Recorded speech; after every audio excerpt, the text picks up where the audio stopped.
मान्यवर मुख्यमंत्री आपणक मिछ छलना भरा एवं मनगढ़ा गप पढ़िली आई माँ कहानी ठारू भल थिला। मान्यवर मु आपण को जणै देबाकू चाहे आपणक शासन रे आम अवस्था गंभीर। मो भेंडिया पुओ पाठ पढ़ी बेकार होई दादन खटुछि। आज ओडिशार विकास निम्नगामी। आम जगन्नाथ संस्कृति निजर सुरक्षा मागे। शिक्षा स्थिति न कहले भल। चाषी अभावी बिक्रीर शिकार हेउछि। ओडिशा रे एबे कौन चलीछि किछि बुझी हेउनी।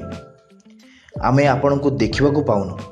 निर्वाचित करी पठेइथिबा जनप्रतिनिधि माने आपनको सचिवंक कृतदास साजिछन्ति।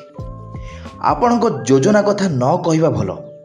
जहा करूछन्ति सबु अढ़ेई मासिया। आपनको अभियोग प्रकोष्ठ रे प्राय 40,000 ऊर्ध्व अभियोग पड़ी रही जार समाधान हेउनी।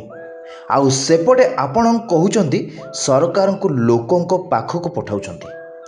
आपणक सचिव जो 18,000 अभियोग नहीं से सबु कौन आम परिका गरीब लोकंकर नाई सर, से सबु आपणक दलीय लोकों अभियोग। मुख्यमंत्री महाशय आपण को मोर किछि प्रश्न। आपणक पूर्व योजना गुड़िकर स्थिति कौन? कालिया अर्थराशि 10,000 देबे केबे? बेबीना, इतिश्री, ममिता, परी एमाने केबे न्याय पाइबे? प्रभु जगन्नाथ रत्न भंडार केबे खोलिबे? चिटफंड क्षतिग्रस्त गरीब जनसाधारण केबे न्याय पाइबे? आहुरी बहुत कथा अछि, चिठी रे जागा धरुनी। रहिले नमस्कार। इति आपणक भोटर।